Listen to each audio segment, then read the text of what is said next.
सभी विद्यार्थियों का इस YouTube चैनल भोज एकेडमी में स्वागत है। आज के वीडियो में हम लेकर के आए हैं जैव विविधता क्विज प्रतियोगिता मध्य प्रदेश के लिए कुछ महत्वपूर्ण प्रश्न उत्तर। तो देखिए, जैव विविधता में पूछे जाने वाले महत्वपूर्ण प्रश्न उत्तरों की जानकारी।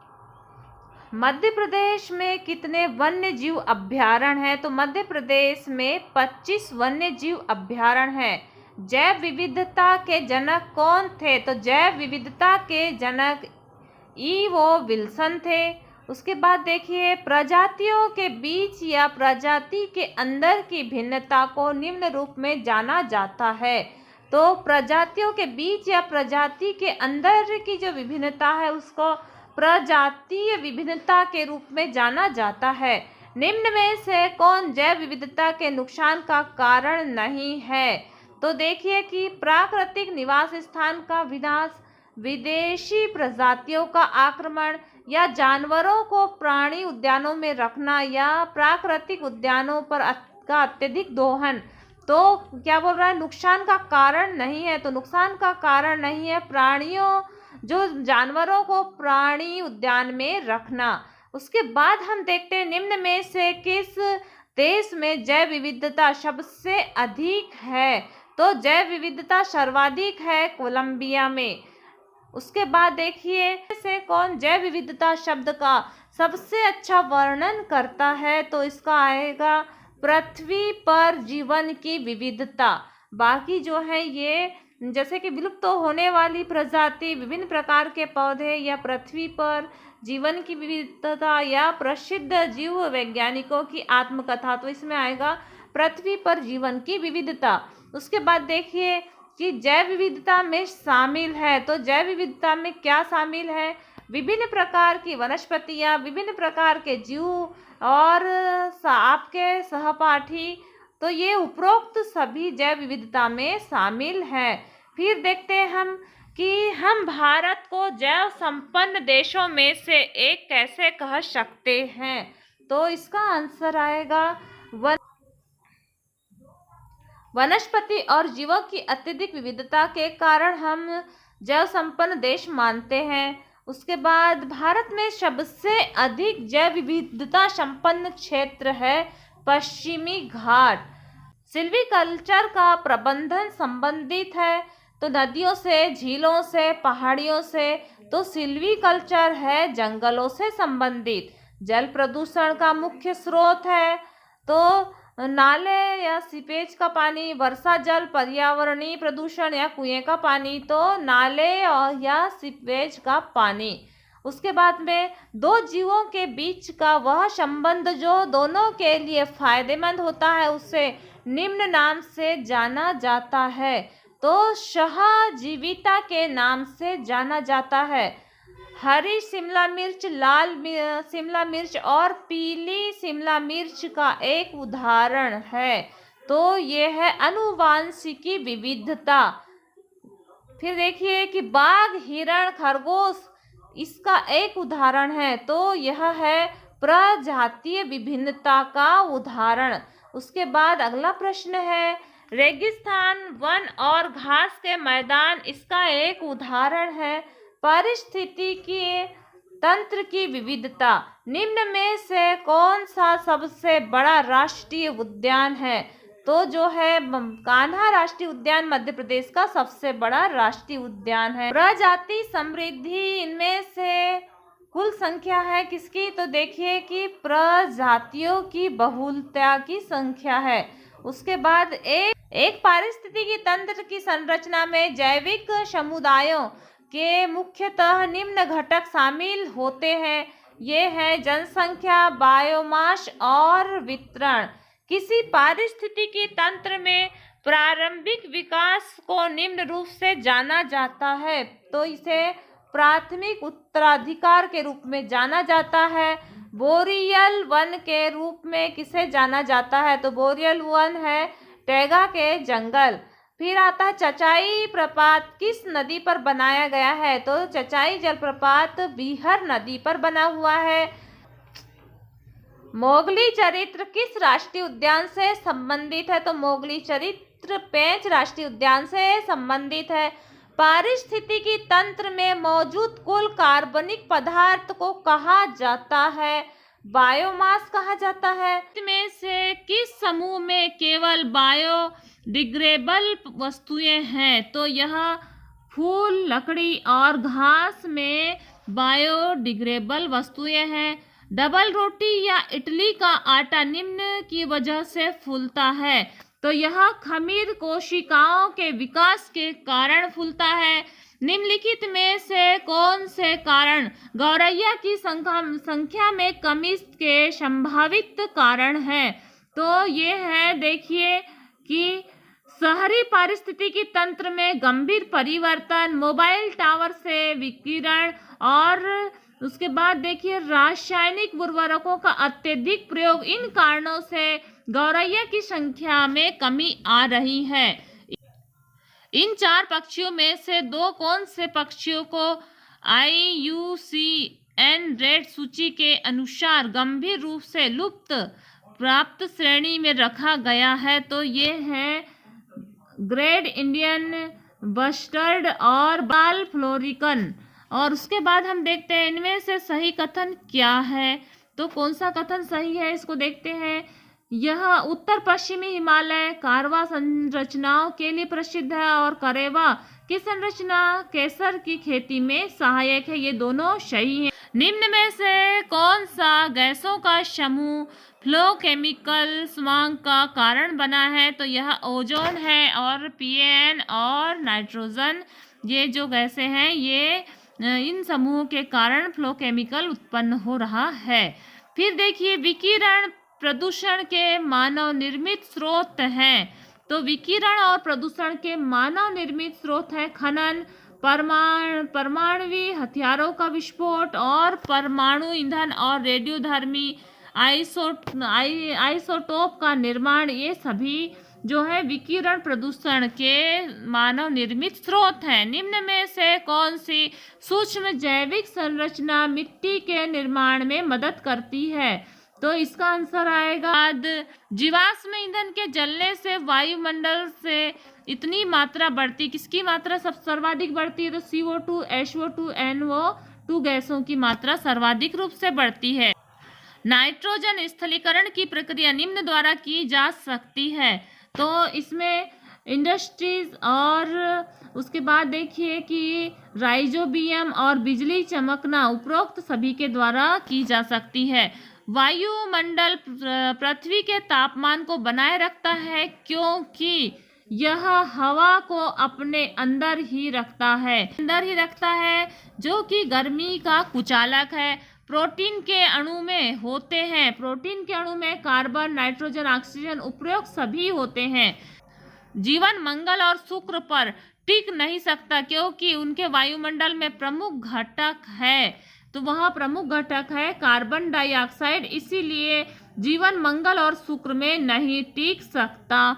उसके बाद देखिए चंद्रमा पर तापमान 190 अंश सेल्सियस से 110 अंश सेल्सियस तक होता है क्योंकि चंद्रमा में वायुमंडल उपस्थित नहीं है।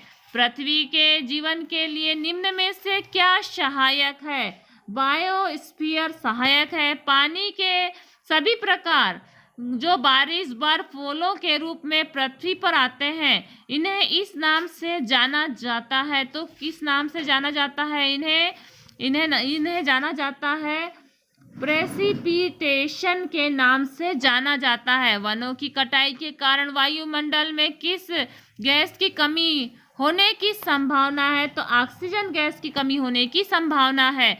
भारत में भूमंडल जल के घटते स्तर के लिए निम्नलिखित में से कौन जिम्मेदार है? अत्यधिक दोहन जिम्मेदार।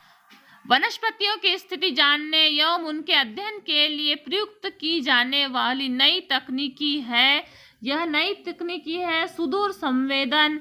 फिर एक नवीकरणीय प्राकृतिक संसाधन है, वह है जंगल। उसके बाद कृषि भूमि, सड़क, रेल किनारों आदि पर वृक्षों के रोपण को क्या कहा जाता है? सामाजिक वानिकी कहा जाता है। फिर देखिए आज के वैश्विक गैस एक्सप्लोरेशन मार्केट में शैल गैस अधिक से अधिक लोकप्रिय हो रही है। शैल गैस का निम्नलिखित में से कौन सा गुण इसे पारंपरिक और प्राकृतिक गैस का एक संभावित प्रतिस्थापन बनाता है? तो इसका आंसर आएगा विशाल भंडार के रूप में इसकी उपलब्धता। उसके बाद में देखिए कि 2018 के लिए ऑल इंडिया टाइगर एस्टीमेशन के अनुसार किस राज्य को टाइगर स्टेट का दर्जा दिया गया है? तो यह मध्य प्रदेश राज्य को टाइगर स्टेट का दर्जा दिया गया है। 2018 की बाघ जनगणना के अनुसार मध्य प्रदेश में बाघों की संख्या कितनी है? तो 526 है। प्रवाल भित्तियों के विरंजन का मुख्य कारण है पानी के तापमान में तेजी से बदलाव। मूंगा क्या है? तो मूंगा एक जीव है। निम्न में से किस पेड़ के फूल चमकीले पीले रंग के गुच्छे में उसकी शाखाओं से लटकते हैं? अमलताल या लेबरनम। उसके बाद देखिए कि एक पेड़ वाष्पोत्सर्जन के माध्यम से पानी खोकर किसी जगह का तापमान कितने डिग्री तक नीचे ला सकता है? तो यह आएगा इसका 10 डिग्री। यदि 1 हेक्टेयर भूमि को बिना किसी हरित आवरण के छोड़ दिया जाता है तो हर साल हवा और पानी के कारण कितनी मात्रा में मिट्टी की उर्वरक परत का क्षय हो सकता है? तो 24 किलोग्राम मिट्टी की उर्वरक शक्ति का क्षय हो सकता है। वृक्ष निम्न में से किस तरह ग्लोबल वार्मिंग के प्रभाव को कम करने में मदद करते हैं? तो वृक्ष वातावरण में कार्बन डाइऑक्साइड सांद्रण को कम करते हैं। पानी की भूमिगत परत क्या है और यहाँ स्वच्छ ताजा जल पाया जाता है, उस परत को क्या कहा जाता है? जलवाहिनी स्तर कहा जाता है। फिर देखिए भारत में केवल खालिस्तान प्रतिशत ग्रामीण आबादी के पास उपचारित जल की उपलब्धता है, तो 18%। लवणीय जल मीठे जल के एक अर्धबंद जल निकास रूपी संरचना को इनमें से क्या कहा जाता है? तो इनमें से एस्चुरी कहा जाता है। उसके बाद में कौन सा पक्षी अपने सिर को 180 डिग्री तक घुमा सकता है? तो यह है उल्लू। किसे भारत का फॉरेस्ट मैन कहा जाता है? तो भारत का फॉरेस्ट मैन श्री जादव पायेंग को कहा जाता है। श्री जादव पायेंग को कहा जाता है। श्री अनुपम मिश्रा को 1996 के इंदिरा गांधी राष्ट्रीय पुरस्कार से पुरस्कारित किया गया था। इसके कारण क्या थे? तो उसका कारण था जल का संरक्षण करना। उसके बाद हम देखते हैं कि कौन सा जानवर एक ही समय में 2 तरफ देख सकता है? तो वह है कैमिलियन। कैमिलियन जो जानवर है वो एक ही समय 2 तरफ देख सकता है। फिर देखिए कि एक गेको क्या है? तो एक गेको है घरों में पाई जाने वाली छिपकली को कहा गया है। मूल्यवान पश्मीना ऊन किस जानवर से प्राप्त होता है? तो यह हिमालयन बकरी से प्राप्त होता है। पक्षी के पंख के किस अघुलनशील प्रोटीन से बने होते हैं? तो यह आता है केराटिन से बना होता है। इनमें से किस पक्षी के पंखों का फैलाव सबसे बड़ा होता है? तो इसका आएगा अल्ब्रेट्रोस का। उसके बाद देखिए द ओरिजिनल ऑफ स्पीसीज पुस्तक किसने लिखी थी? तो यह चार्ल्स डार्विन ने लिखी थी। भारत में कौन सा राज्य सोयाबीन का सर्वाधिक उत्पादन करता है? तो मध्य प्रदेश राज्य। विश्व जैव ईंधन दिवस किस तारीख को मनाया जाता है? तो विश्व जैव ईंधन दिवस 10 अगस्त को मनाया जाता है। अल्फा विविधता किसी जैव विविधता में कहाँ मौजूद होती है? तो यह समुदाय के भीतर मौजूद होती है। अगस्त 2018 को प्रधानमंत्री द्वारा शुरू किए गए पर्यावरण वन्य जीव और वन्य तटीय क्षेत्रों के लिए शुरू किया गया एकल खिड़की वेब पोर्टल का नाम क्या है? तो इसका नाम है परिवेश। उसके बाद अगला प्रश्न हम देखते हैं कि विशाल गिलहरी मध्य प्रदेश के किस बायो रिजर्व में पाई जाती है, तो यह जो है विशाल गिलहरी पचमढ़ी में पाई जाती है। फिर देखिए कि नोकरेक बायो रिजर्व भारत के किस राज्य में स्थित है, तो यह मेघालय राज्य में स्थित है। निम्न में से कौन स्थलीय पारिस्थितिकी तंत्र है, ये एक प्राकृतिक जंगल। कान्हा राष्ट्रीय उद्यान किस राज्य में है, तो यह मध्य प्रदेश राज्य में है।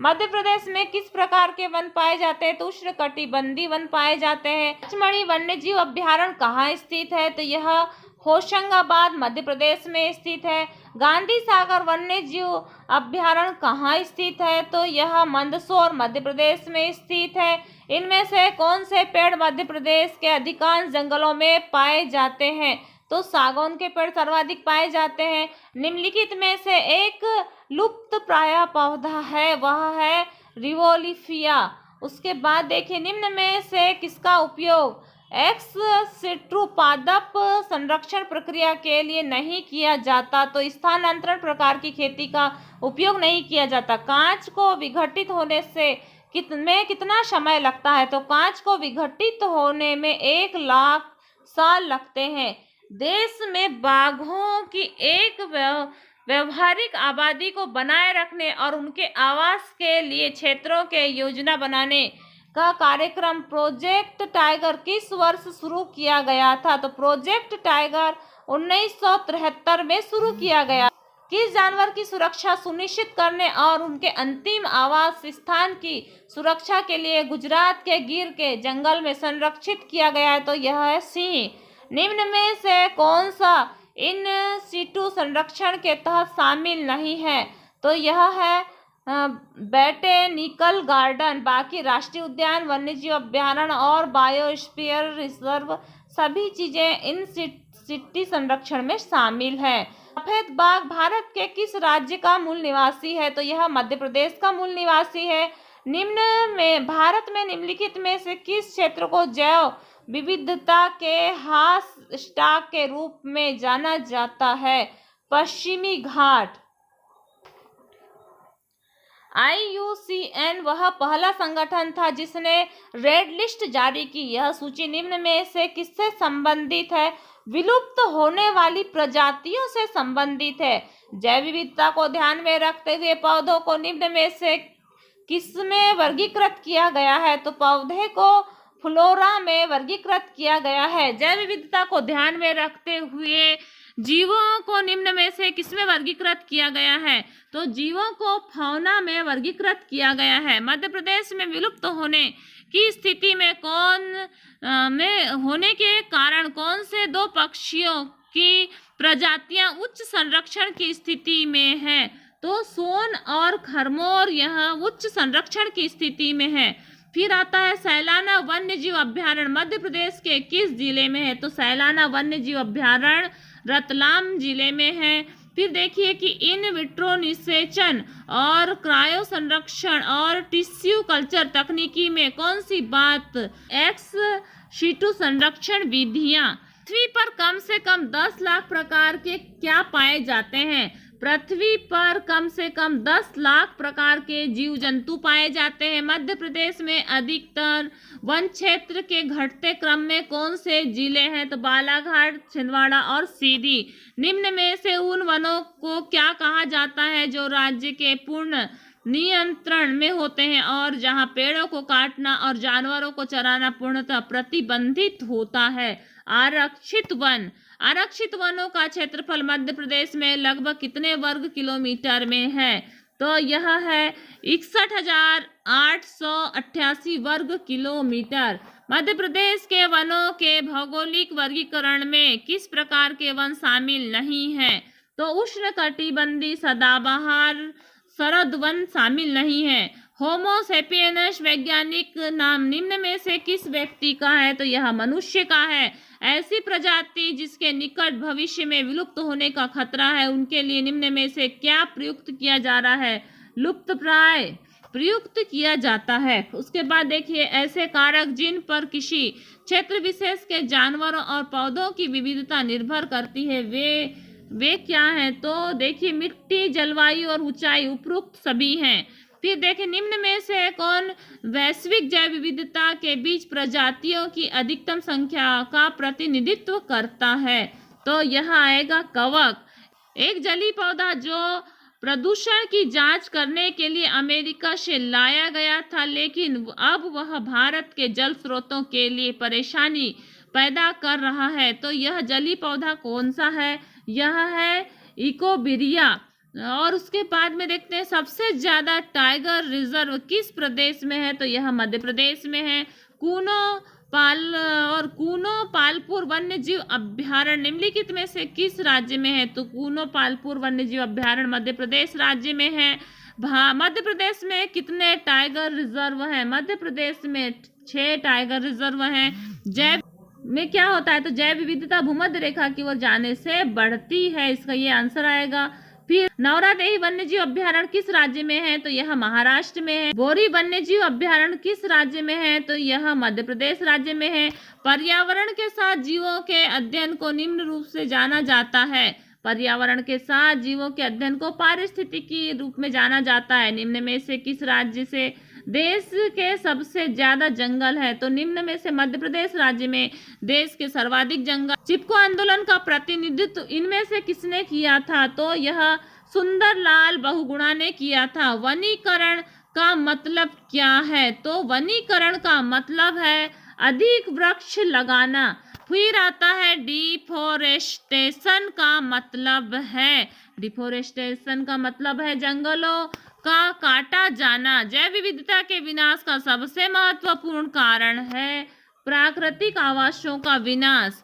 फिर रेड डेटा बुक किसकी जानकारी प्रदान करता है? तो रेड डेटा बुक जो है लुप्त प्राय पौधे और जानवरों की जानकारी प्रदान करता है। 5 जून को मनाया जाता है विश्व पर्यावरण दिवस। चिपको शुरू हुआ था। तो चिपको आंदोलन जो एक सार्वजनिक आंदोलन था, निम्न में से कहाँ शुरू हुआ था? तो यह उत्तराखंड के टिहरी गढ़वाल में शुरू हुआ था। भारत में कितने जैव भौगोलिक क्षेत्र पाए जाते हैं? तो 10 जैव भौगोलिक क्षेत्र पाए जाते हैं। राष्ट्रीय वन्य नीति 1988 की अनुशंसनात्मक देश में वन्य आवरण का प्रतिशत क्या है? तो यह है 33%। उसके बाद देखते हैं निम्न में से किस क्षेत्र में अधिकतम जैव विविधता पाई जाती है? तो मूंगे की चट्टान में अत्यधिक जैव विविधता पाई जाती है। मध्य प्रदेश में कितने कृषि जलवायु क्षेत्र हैं? तो मध्य प्रदेश में 11 कृषि जलवायु क्षेत्र है। मध्य प्रदेश में कितने राष्ट्रीय उद्यान है? तो 10 राष्ट्रीय उद्यान है। भूमिगत जल का अजैविक प्रदूषण निम्न में से क्या है? भूमिगत जल का जो अजैविक प्रदूषण है आर्सेनिक है।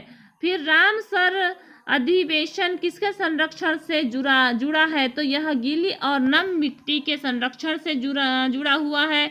इकोलॉजिकल नीच की अवधारणा सबसे पहले किसके द्वारा दी गई थी? तो यह दी गई थी ग्रीनेल के द्वारा दी गई थी। उसके बाद देखिए मनुष्य में प्रति मिनट हृदय की धड़कन की संख्या कितनी है? तो 72 है। निम्न में से कौन सा दुनिया में सबसे बड़ा फूल है? तो दुनिया का सबसे बड़ा फूल है रिफ्लेसिया का फूल। निम्न में से कौन जीवित जीवाश्म है? तो जीवित जो जीवाश्म वह है साइकिल। और उसके बाद एक पारिस्थितिकी तंत्र में सभी घटक और जीव निम्न में से क्या होते हैं? तो एक दूसरे पर आश्रित होते हैं। चिपको आंदोलन मूल रूप से किसके खिलाफ था? चिपको आंदोलन वनों की कटाई के खिलाफ था। निम्न में से क्या जैव विविधता के संरक्षण के लिए महत्वपूर्ण रणनीति है? तो बायोस्फीयर रिजर्व यह महत्वपूर्ण रणनीति है। इको मार्क किन भारतीय उत्पादकों को दिया जाता है? तो इको मार्ग पर्यावरण के अनुकूल भारतीय उत्पादकों को दिया जाता है। निम्न में से किस पेड़ को पर्यावरणीय खतरा माना जाता है? पटुस को पर्यावरणीय खतरा माना जाता है। निम्न में से लुप्त प्राय वनस्पति कौन सी है? तो यह ड्रोसेरा इंडिका जो है यह लुप्त वनस्पति है। निम्न में से सबसे लंबा भारतीय जहरीला सांप कौन सा है? तो यह है कोबरा। उसके बाद निम्न में से कौन सा जानवर में सांप का शिकार करता है? विश्व में पहला सफेद बाघ कहाँ पाया गया था? तो मध्य प्रदेश के रीवा में पाया गया था। वृक्ष होते हैं। वृक्ष बहुत लंबा और मजबूत होता है। वनों का आधारित तल निम्न में से बना होता है। तो यह मृत पौधों से भी बनता है, जानवरों से बनता है, मिट्टी से। उपरोक्त सभी अग्नि के लिए आवश्यक तत्व हैं। ईंधन, ऑक्सीजन, गर्मी। उपरोक्त सभी। काला मुर्गा कड़कनाथ मध्य प्रदेश के किस जिले का निवासी है? तो यह झाबुआ जिले में पाया जाता है। फिर आता है जमुनापारी किस पशु की एक पालतू नस्ल है? तो जमुनापारी यह बकरी की पालतू नस्ल है। उसके बाद देखिए मालवी, निमाड़ी और गाओचो मवेशी नस्ल किस राज्य के मूल नस्ल है? तो यह मध्य प्रदेश की है। अंडा का सबसे महत्वपूर्ण हिस्सा क्या कहलाता है? अंडा का सबसे महत्वपूर्ण जो हिस्सा है वह जीव कहलाता है। किस जानवर के पेट में एक ही अग्नाशय होता है जिससे वह बड़ा गुम होता है, इसके कारण वह जुगाली करने में अक्षम होता है? तो यह आएगा गधा। फिर श्वेत क्रांति किससे संबंधित है? श्वेत क्रांति दुग्ध उत्पादन से संबंधित है। मवेशियों की निम्न नस्लों में से किसमें सूखा सहन करने की क्षमता होती है? तो अमृत महल। उसके बाद पशुधन की आबादी में भारत का विश्व में कौन सा स्थान है? तो पहला स्थान है। सुरधी भैंस की नस्ल कहाँ की मूल निवासी है? तो यह गुजरात की निवासी है। निम्न में से किसके दूध में अधिकतम वसा पाई जाती है? अधिकतम वसा भदावरी नस्ल में पाई जाती है। निम्न में से कौन सबसे ज्यादा दूध का उत्पादन करने वाली नस्ल है? मुर्रा जो है दूध का सर्वाधिक उत्पादन करती है। दोहरे उद्देश्यों की पूर्ति के लिए गाय की नस्ल है। तो गाय की थार और थार पारकर जो नस्ल है वह दोहरे उद्देश्य वाली है। गाय के दूध में पीला रंग किसकी उपस्थिति के कारण होता है? तो यह कैरोटीन की उपस्थिति के कारण होता है। निम्न में से क्या दुग्ध शर्करा है? तो दुग्ध शर्करा है लैक्टोज। पहला क्लोन डाली किस पशु से बनाया गया था? पहला क्लोन डाली भेड़ से बनाया गया था। दुग्ध में लैक्टोज किस रूप में पाया जाता है? तो यह घुलनशील रूप में पाया जाता है। भैंस का दूध निम्न में से किन खनिजों का समृद्ध स्रोत है? यह कैल्शियम और फास्फोरस का समृद्ध स्रोत है। निम्न में से कौन सबसे हल्के शारीरिक वजन की बकरी है? यह है तोगन बर्न। तोगन बर्न। सुंदरजा और नूरजहां किस फल की किस्म है? तो यह आम की किस्म है। निम्न में से कौन सा लघु धान्य है? लघु धान्य है कोदो कुटकी। और काली मुछ निम्नलिखित में से किस अनाज की किस्म है? यह चावल की किस्म है। कौन सा भारतीय राज्य दालों के लिए सर्वाधिक दाल का उत्पादन करता है? तो दाल का उत्पादक है मध्य प्रदेश। सरबती, लोकमन, गठिया निम्न में से किस अनाज की प्रजाति है? तो यह गेहूं की प्रजाति। कृषि फसलों के साथ कतारों में लगाए जाने वाले पेड़ किस नाम से जाने जाते हैं? तो कृषि वानिकी के नाम से जाने जाते हैं। पेड़ों की कटाई कर और उसमें आग लगाने के बाद उस जगह पर फसल उगाने को क्या कहा जाता है? तो उसे झूम खेती कहा जाता है।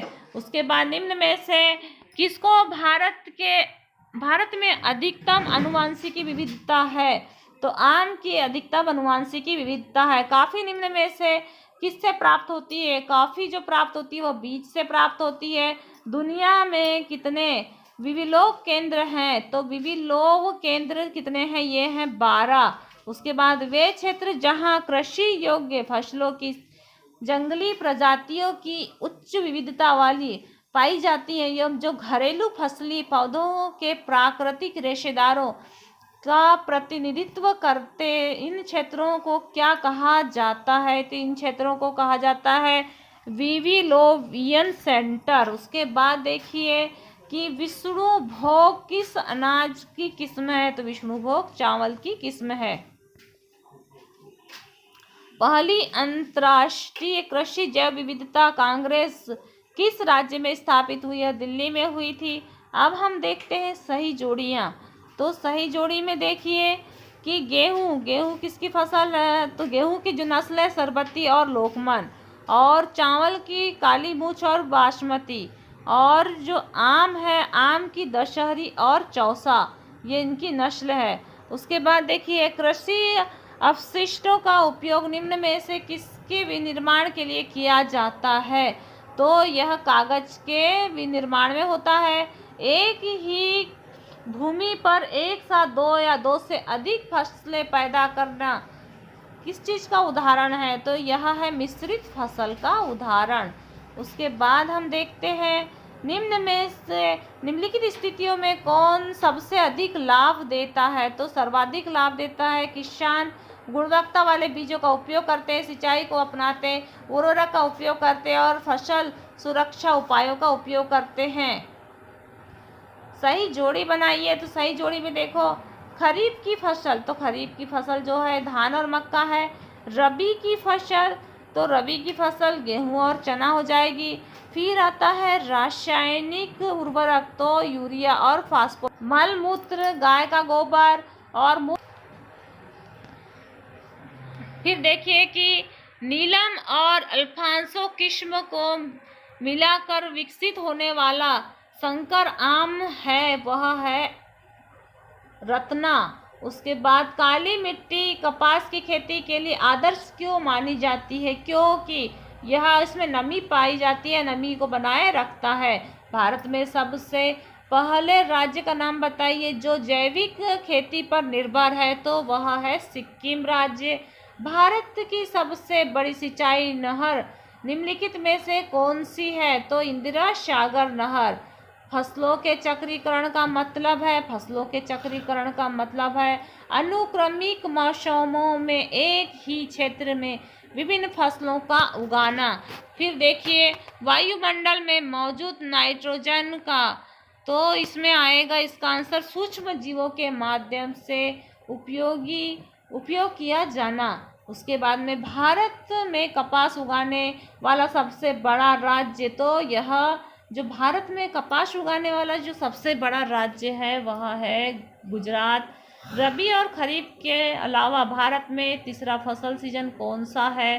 तो रबी और खरीफ के अलावा भारत का जो तीसरा फसल सीजन है वह जैद है। इस प्रकार से यह जैव विविधता के कुछ प्रश्न उत्तर हुए। आने वाले वीडियो में भी जैव विविधता के और भी प्रश्न उत्तर डाले जाएंगे, तो लगातार वीडियो को प्राप्त कीजिए। और आपने यदि इस चैनल को सब्सक्राइब नहीं किया है तो चैनल को सब्सक्राइब करें और विविध प्रकार के प्रश्न उत्तरों की जानकारी प्राप्त करें। धन्यवाद।